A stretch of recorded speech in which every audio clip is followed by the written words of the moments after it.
this is a conversation that we really need to have in the hair care community. Absolutely. And it is just the real cost of what it takes for us to do this business. Over the years, we just thought that this was like an easy bag for us to have a good life, raise our kids, and do the things that we needed to do to have sustainable living. I still feel that there is a subset of particular clients that don't feel that beauty service or industry Mhm. providers are worthy to have the kind of income that we should potentially have. The the thing is that you want Correct. to impact the type of client who would be interested in what you have to sell, who's looking for what you have to offer.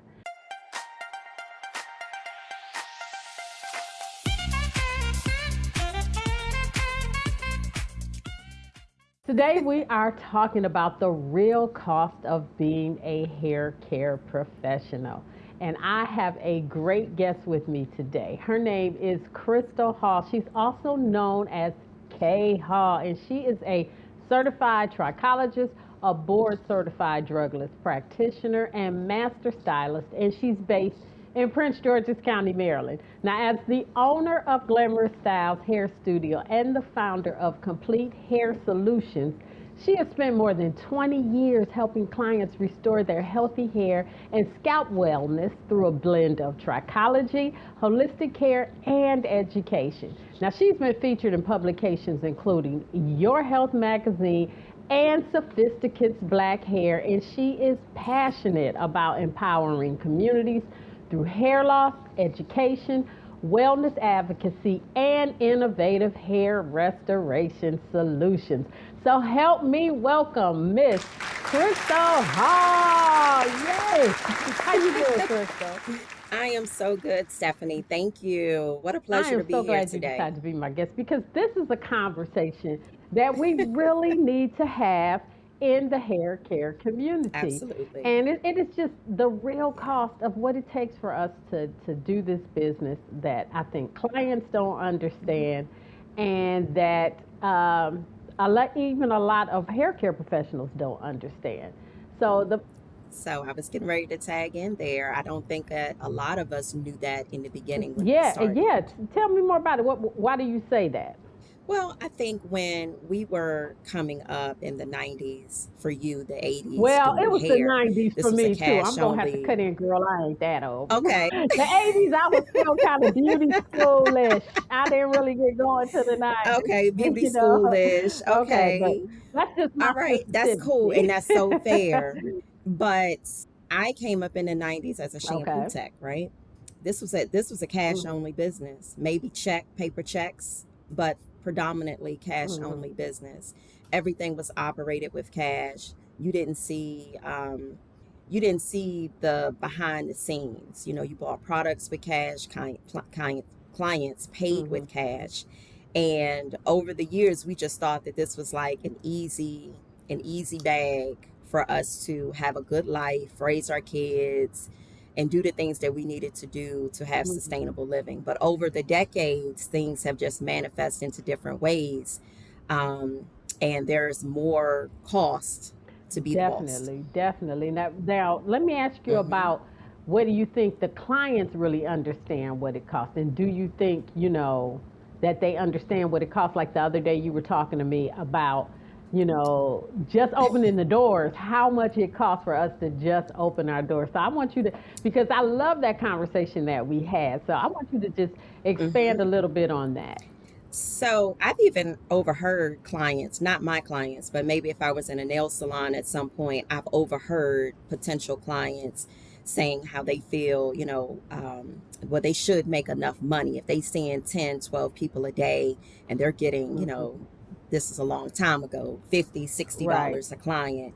They did not understand why that was not Hmm. enough money. And for us on our side, like you said, as soon as we open the door, there's money being spent. My doors are open today because I came in to do this interview with you, and I am burning electricity. I am running the air Right. conditioning unit, and there's an operating cost every single day I put the key in and open the door, there's an operating cost. So every client has what I would say, a unique attachment fee to their being here, outside of how much it charges for us to color their hair or cut their hair, or the snacks that we provide, the towel services. You know me, I've had a towel service since the early Yeah. 2000s, Yeah, almost 20 years we of had having that a same towel reliable service. one for years. Exactly. So there's an attachment cost to every Hmm. single client. And a long time ago, when we were charging $40 and $45, by the time we did the deductions of taxes, towel service products, we were looking like glorified Walmart employees. Exactly. And just for the first time, within the last few years, I actually did some math and said, okay, let me just divide what I pay in rent by 30 days just to see Hmm. how much I'm paying Yes. per day. And I think so many hairstylists don't even Yes. factor that in. And, Hmm. it's something that we need to do and that we need to think about, especially in this day of just rising costs. We got gas going up, and I try to Yeah. let my clients know when I do raise my prices, and I get a complaint here or there, and I say, well, when the gas Hmm. rises for you, they don't say, well, Stephanie hasn't raised her prices, so we're gonna keep the gas prices the same, or or the grocery store, and Yeah. they have to understand that it's rising for us too. And I had to kind of say to one of my clients, if you hadn't had a raise in 5 or 6 years at your job, you would be pretty, disappointed in that. You just might Hmm. quit. And so many of us, we don't raise our prices yearly, but everything constantly Hmm. goes up. So I like to keep that. Well, I like to let my clients know, little things like that that they're not thinking about. And I think hairstylists kind of shy away from that because they don't want to upset their clients. They don't want to lose a client, and they'll do that. Absolutely. So let me ask you, why do you think that pricing is still such an uncomfortable conversation in the beauty industry? I just touched on a few things. Ooh. Hmm. Ooh. May I Yes, be please. honest? Let me That's ask you that's that. what we. I still feel that there is a subset of particular clients that don't feel that beauty service or industry Hmm. providers are worthy to have the kind of income that we should potentially have, Hmm. basically. I think that they feel like this is extra money for us, or shoe money, Right. but not a career, not a Hmm. career for us. And I think that if everyone understood that barbering, esthetician, massage therapy, any type of aesthetic work that people get done, including trichology and Hmm. hairstyling, this is a very respectable industry and a respectable career that a lot of us have built into for more. Anything that you spent more than 10 or 15 years doing, this is a career for Exactly. us. This is our Yeah, profession, and it is a profession. We have a it cosmetology is. practice, just as a doctor has a medical practice and a lawyer has a law practice. We are professionals, and we are in practice to make a living. I want to know, what Yes. point do you think that pricing stops being about hair and it should start being about business? I think when we, as the professional, make that stance, it's not my job to convince every client that this is my profession and my Hmm. business, and I'm going to charge accordingly for my services. It's my job to convince myself, because once I carry myself in that way, the idea is that I attract the kind of business that I want in Hmm. here. Long time ago, we used to do penny saver. Oh, You girl, remember I penny did Penny saver? We used Saver to put all article. the time. That was my go-to advertiser. We used to do penny Hmm. saver and value Hmm. packs and different things. I think I had like the coupon receipts on the back at the Shoppers Yeah, I've Food done that Warehouse, too. where we would Yeah, yeah. advertise on. Okay, right. And not saying that that client was not welcomed, or that type of client Hmm. was not welcomed. However, it did bring in cool money, but not steady Right. money, right? You had the people that wanted the discount, They wanted to come, they wanted the service, but they weren't like return customers. So that's not the type of avatar that, I'm seeking. I'm seeking clients that prioritize glamorous style CHS as a line budget in their budget.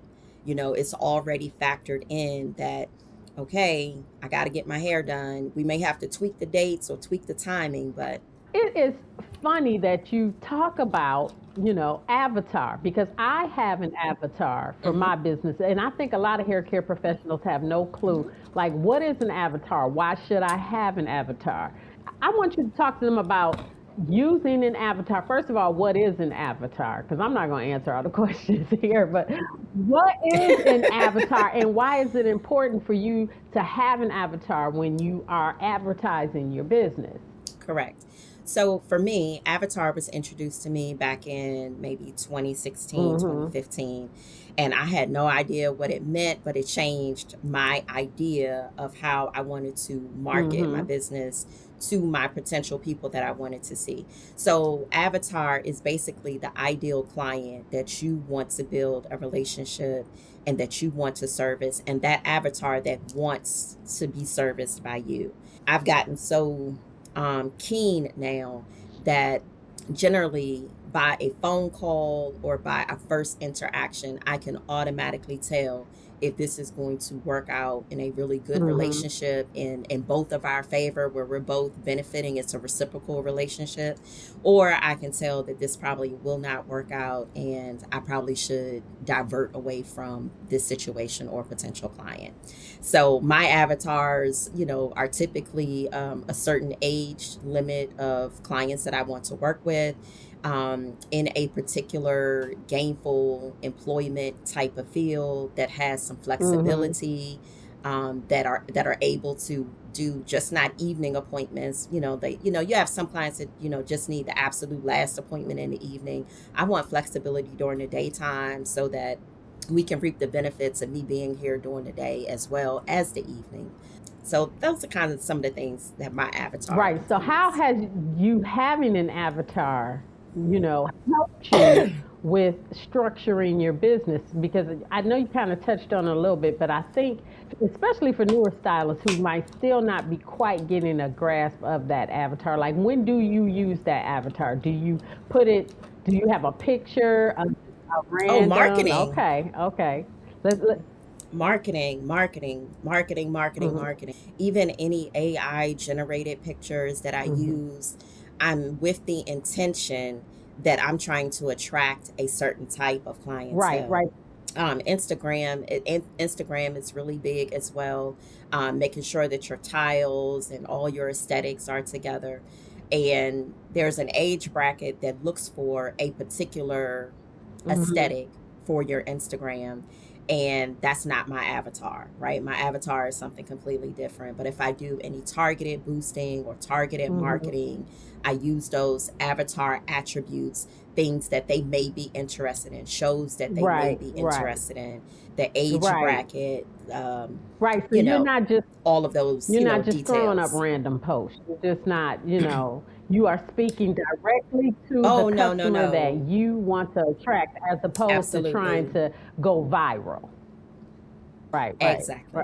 Exactly. So, viral is not that important to me. I would like to right, go viral, but not for the right. reasons that most people Right, go right. viral for. And the bottom line is going viral doesn't put money in your pocket. You know, it really doesn't. You can Correct. have hundreds of Correct. thousands of views and haven't made a dollar. The the thing is that you want Correct. to impact the type of client who would be interested in what you have to sell, who's looking for what you have to offer. So I'm not gonna go too much Absolutely. deep into marketing because I just want to say, as a hair care professional, you need to learn how to market in today's climate. And that's all I'm going to say about that. We're not going to go as Yes. deep into it today, but let's get back to pricing because I want to know what do you think about newer stylists and how, what do you think that they forget to factor into their price? Oh, all of the things that Hmm. we've mentioned plus more. Um, Are you offering snacks to your Mm-hmm. clients?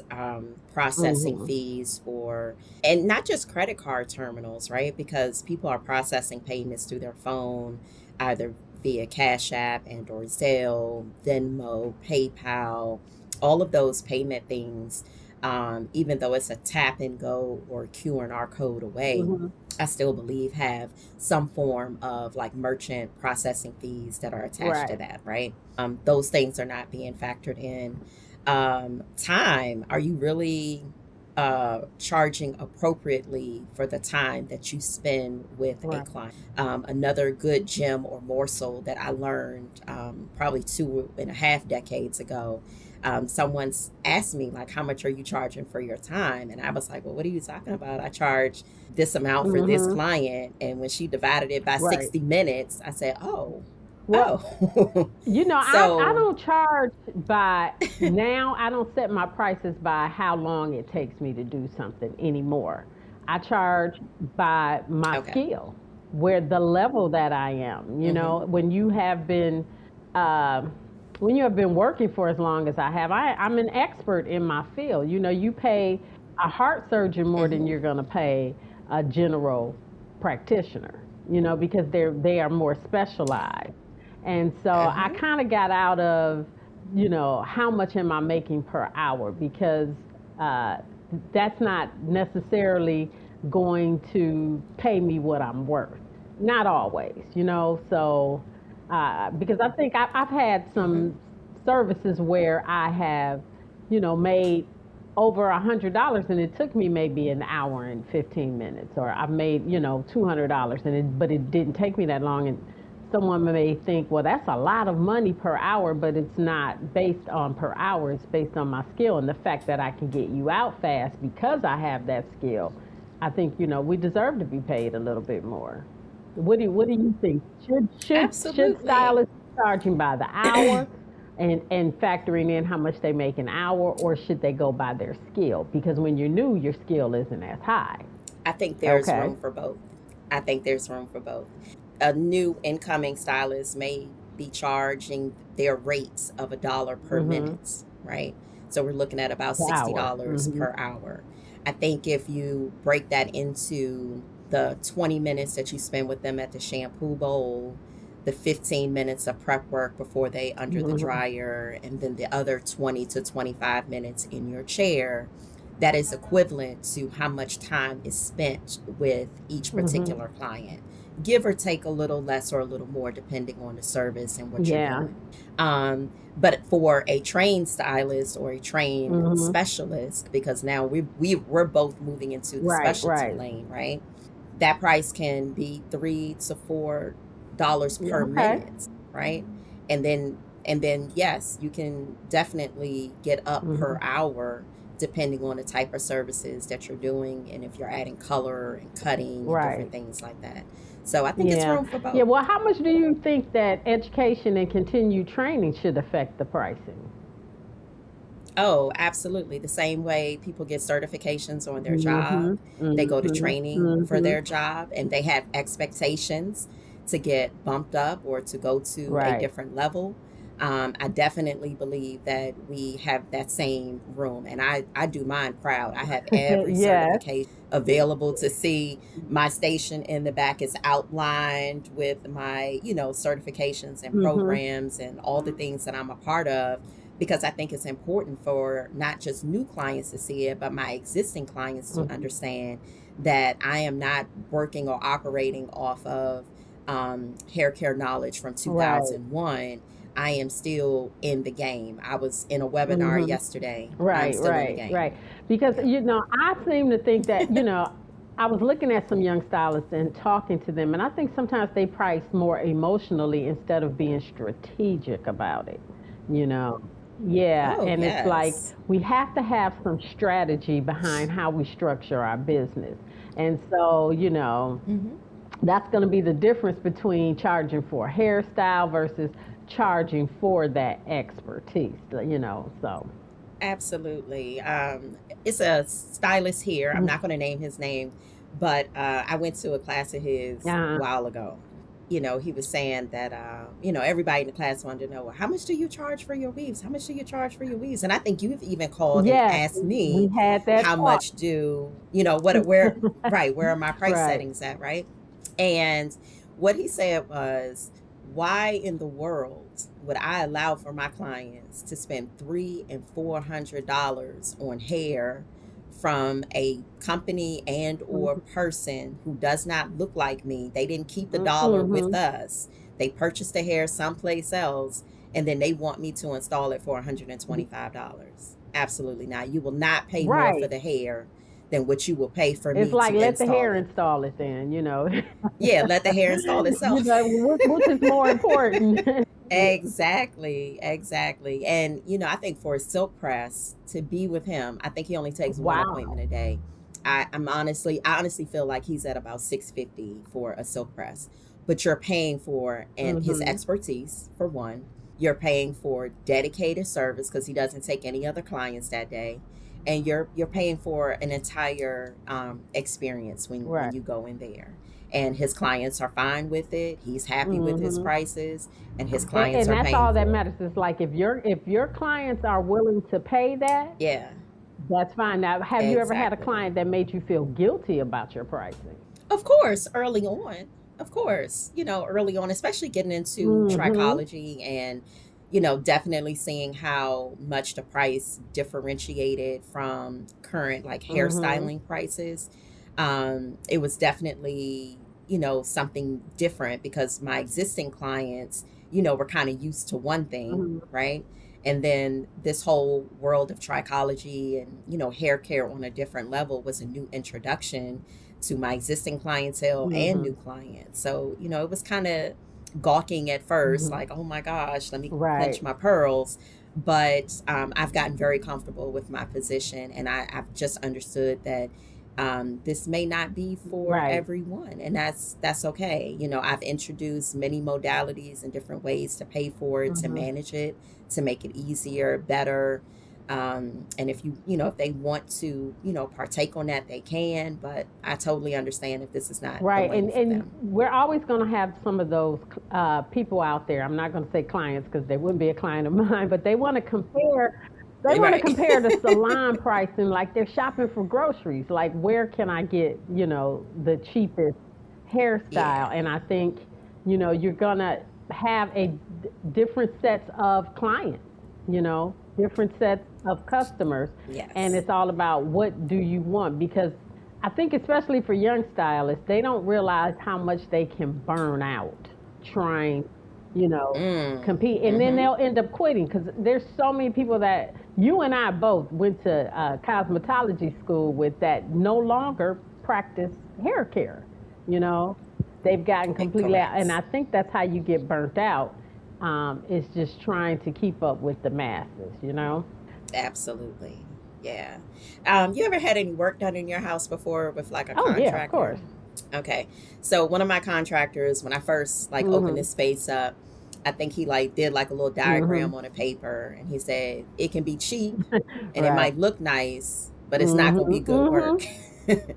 It can be expensive and you can have good work, but it's going to take longer, and you're not going to get all the things you want at the same time. And I think that if everyone just are willing to ask themselves, what are you willing to sacrifice? Are you willing to sacrifice time over Mhm. money, or are you willing to sacrifice this aesthetic precision of Mhm. hairstyling, but you don't mind paying for it? You know what I'm saying? We all have to weigh what it is that we actually want out Well, of a okay, situation. and you know, piggybacking off of that, I have a question. Like, do you think that the clients value the majority of clients? Do they value the convenience more, or do they value the expertise now? Man, we are coming out of Mhm. convenience and leaning Right. into the era of expertise. I do believe that we went from expertise and we leaned more into convenience. We had this Right. microwave era where everything was just so quick. We went from, you remember every single client that we had in a day went under the dryer with conditioner. There Yes. was an era that we Right. had, right? every single client. That was standard practice. Then we got into instant conditions. We got taught by manufacturers that, oh, you don't have to put them under the dryer. You can do it at the bowl. This is instant, quick at the bowl. And this microwave era has happened, and some things have been sacrificed in this, and hair care has been one of them. And I think now that the tables are flipping, we're starting to come out of the real COVID era. You know, we're 6 years past COVID. No one needs to be in such a hurry any longer.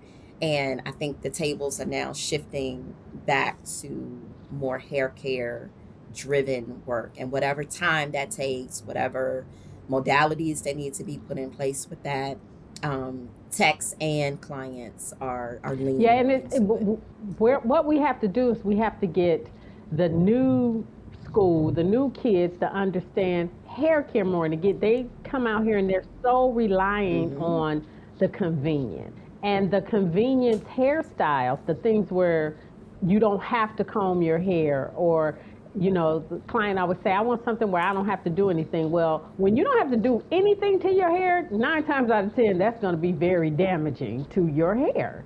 And I think Correct.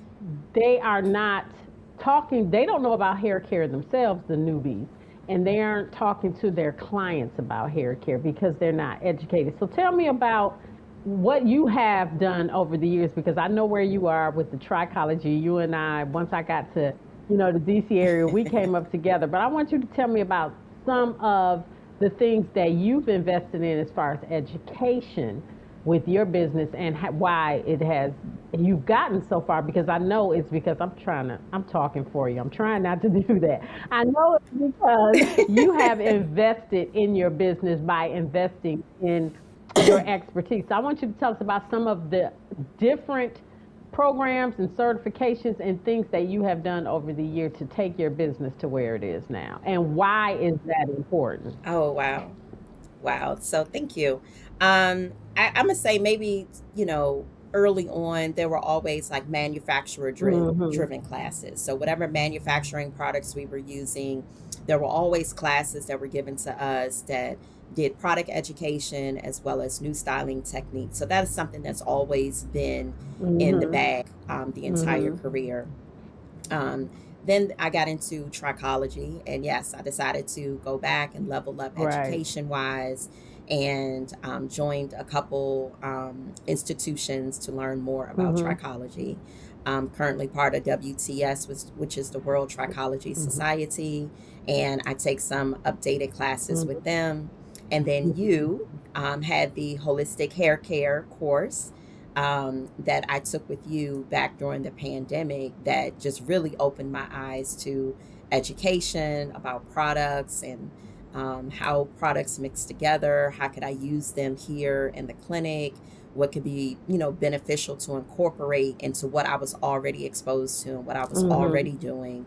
Now I just had more education and confidence about how to make this an applied method here. Right. in And the so clinic. have you found out that having your own product line has benefited you, or do you find that it is more of a burden because it's something else? Because a lot of stylists are thinking, well, I don't want to have another thing I have to do.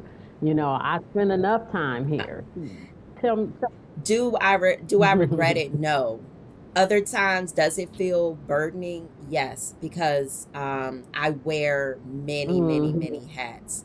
And most stylists that are single practitioner or, you know, solopreneurs, we do wear many hats. And it goes from the person to send the emails to the marketing person, the person of strategy, learning a new system to implement to help bring these items into the fold.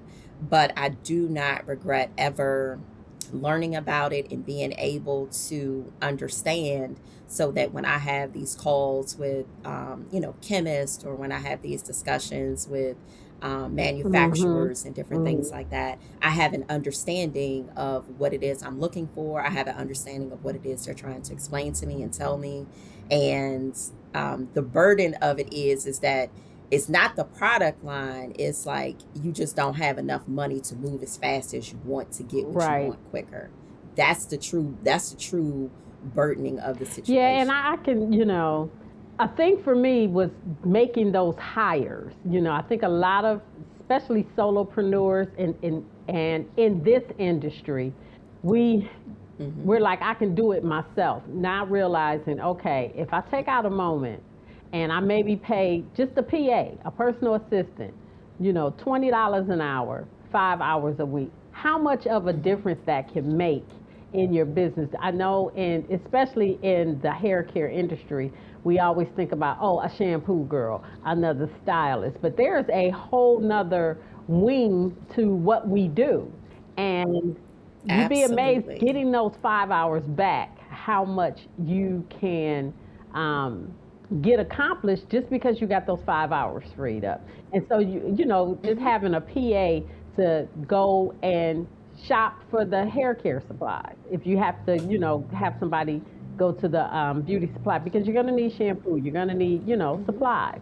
Having someone do things like do your laundry, do your errands, running around. And I don't think a lot of hairstylists don't see the importance of hiring someone. It doesn't necessarily have to be a PA. It could be someone to help you with your social media. And I know you have someone who helps you with your social media.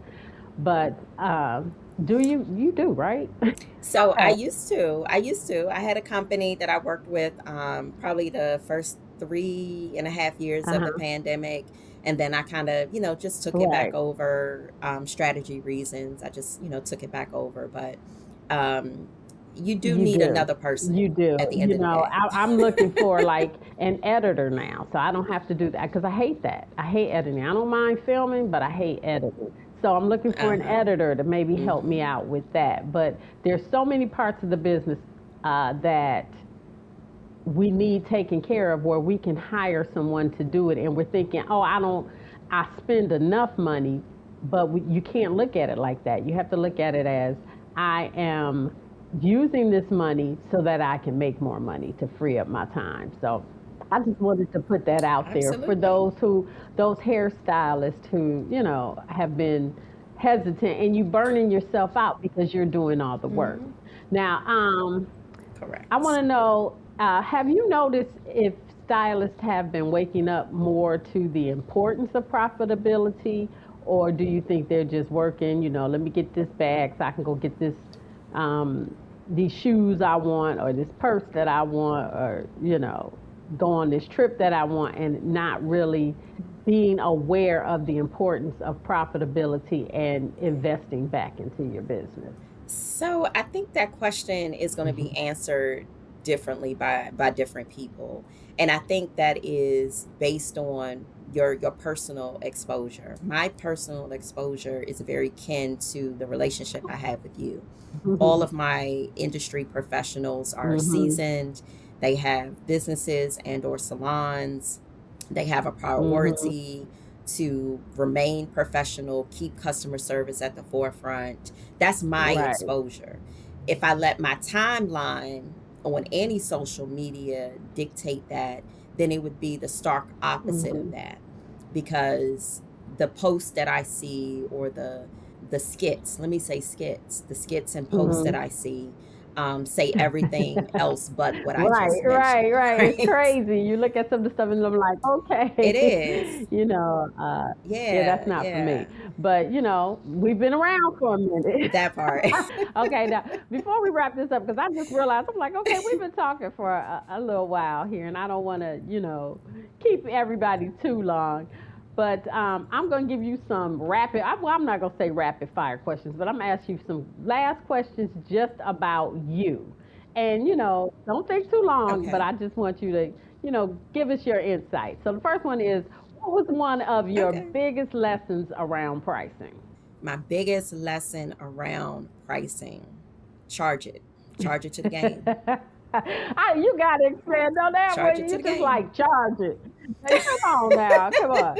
Get, Yeah, think about how much time we right. waste we Hmm. waste at home with pen and paper and trying to figure out who is it going to sit well with, whose feelings am I going to crumple, what client may potentially never come back. I had to leave that alone. when you're in your car, the side mirror, Mhm. there's some little writing at the bottom of that mirror that said objects in mirror Like in the tougher than rear are closer right. than they appear, right?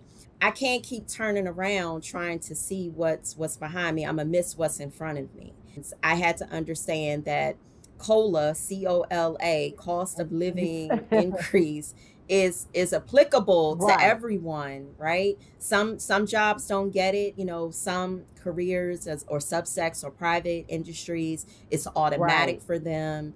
I have the ability to automate That's my what I'm own talking life. about. I don't have to wait for anyone to give me a raise. I don't have to ask for anyone to give me a raise.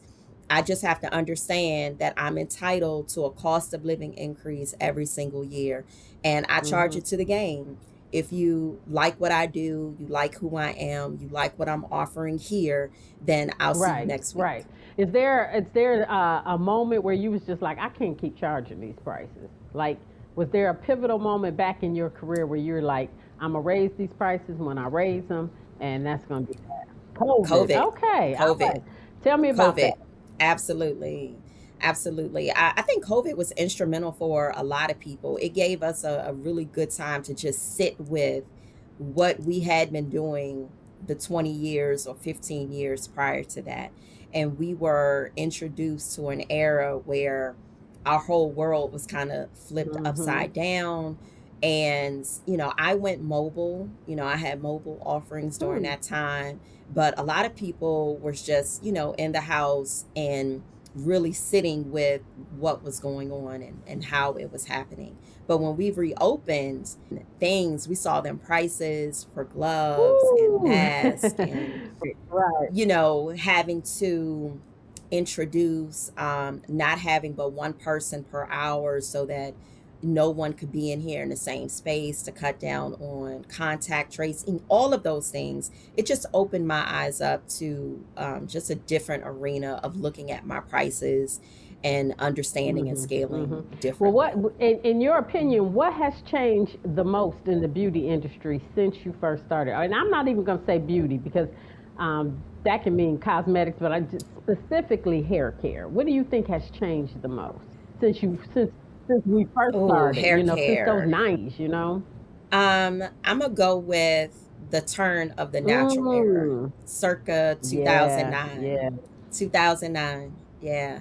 Um, what was that? Good Hair, Bad Hair movie, the Chris right. Rock movie.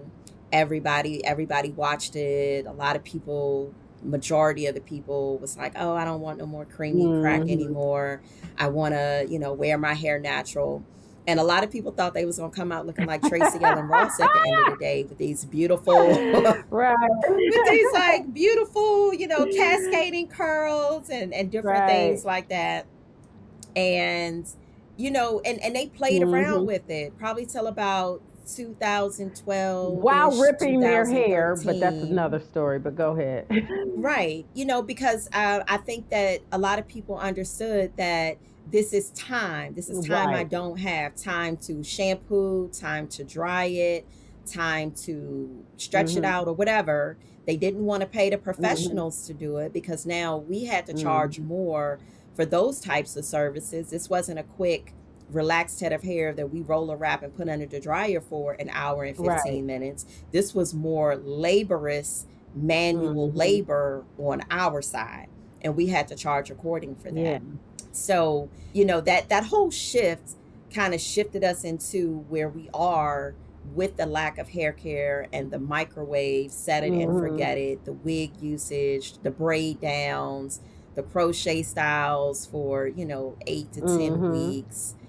It just created a host of other bad choices and decisions. And I don't know if we have time to I get know into we it, we but might have to do a part two because there are so many bad decisions. It's being made by professionals that it makes me cringe. And I'm like, this is why you don't have any edges. This is why we're having this bald spot in the yeah. middle of your head. Now, sometimes it is heredity. Yes, I grant that, but Hmm. more often than not, especially if you're under a certain age, I'd say 50, 9 times out of 10, it is at the hands of you or whoever is servicing you. So, But in that same breath, I'm going to say that some professionals don't Very know. true.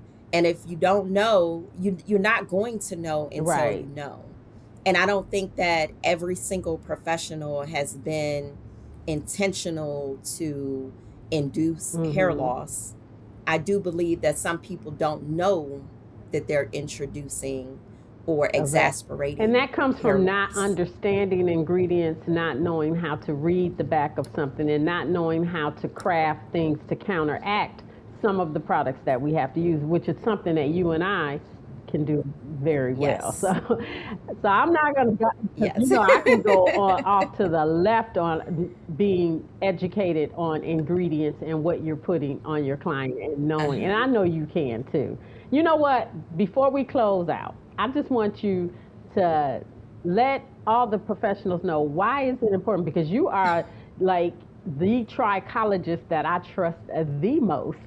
And I All want you to right. tell them why it is so important to know about things holistically and how the body works, how a client having an allergy or having being on a certain medication is so important to you being able to do your job successfully as a hair care professional. Absolutely. I'm gonna give one quick example before I get into that spiel. Mm-hmm. But I saw a patient and she had completely lost all of her hair. She had second and third degree burns in Oh, her scalp. And guess what it was what? from? An allergy to latex. Wow. She went and received a quick weave, and the quick Mm. weave uses the Mm-hmm. bonding glue, the black Mm-hmm. bonding glue that is Mm-hmm. considered latex. It, when it dries, it Right. rubberizes. And she had a complete allergic reaction, second and third degree burns on her scalp. Wow. Actually, her hair will Grow back. never grow back Yeah. from that. And something as simple as stylists, practitioners, professionals understanding that having an allergy latex, you need to know that in the consult Mm-hmm. process. Mm-hmm. Mm-hmm. We should know Right. that, right? So even though our gloves are nitrate now, Mm-hmm. most of the gloves that we get are nitrate. There are no latex gloves in the stores that we Mm-hmm. purchase. However, we should be asking them what their allergies and Right. stuff are, because that was a mistake that could have been avoided, Right. Right. right? Right. Because the client knew she was allergic to latex, but the client did not know that the bonding glue had Right. latex in it. It's one of the first ingredients on the Right. back of the And if bottle. you, as the stylist, don't hand them a clipboard and ask a list of questions, instead of just putting them in there, Yeah. and this is for new clients, putting them in your chair and just, what do you want to have done? And then going on and doing it. You need just Hmm. some basic information, because that's why, especially in the black community, why we have so many women with such hair troubles and scalp troubles, because so many professionals aren't Yes. educated on ingredients and knowing how to give a proper consultation. So I thank you for, Yes. Bring back yes, forms. Bring back release yes, forms. yes. You remember we had. I still have I do release too. forms I for do too. color, for chemical services. I have release forms. Proper consultations. Making sure that you ask, like you said, the correct Hmm. questions about their allergies, what can be Hmm. conflicting to them, stuff that can be avoided. We have to do our Right. due diligence Right. in that. Okay, Kristal. So before we close out, tell us all about you, your business, how people can get in touch with you. Let me get all of your social media handles and everything you want us to know about you, Kristal. Thank you. Thank you. So I'm in Maryland. I'm in Marlow Heights. I have a brick and mortar building here, which is the primary address for clinic and salon services. You can definitely visit the website, which is www.glamourstyles.com. Instagram, Facebook handles will be followed for Glamorous Styles Hair Studio. And of course, if you want to look for hair care products, you want to do All right. shopkhall.com. Okay. And I just want to put it there that shopkhall.com. I was at the launch and it was fantastic. And she did it after she joined the Accelerator. But anyway, Thank yes, and you. one of Yes. my favorite graduates. So, well, you all are my favorite graduates, but you were one of the first. You were one of the OGs. So, The I thank OGs, you yes. for taking the chance on my program. But anyway, It was so good. It was so good. You did such a great job. And what people don't know, you've been my mentor for a long time. So this was just like, I feel like the natural ebb and tide and flow of our, personal and professional relationship. And I was so happy to, join your class and be a part of it. You had a great cohort. And I had a I'm so wonderful glad. time. And I just want to say now, I'm going to go on and close Thank out. So, you. if you are a hair care professional and you're trying to grow, you want to charge confidently, and you want to build a stronger business in this industry, you definitely need to check out the Holistic Hairstylist Accelerator Certification Program. And if you enjoyed today's episode, I want you to make sure that you like, subscribe, and share it with another beauty professional who will relate to this conversation. So thanks so much for hanging out with us, and we'll see you next time. Bye.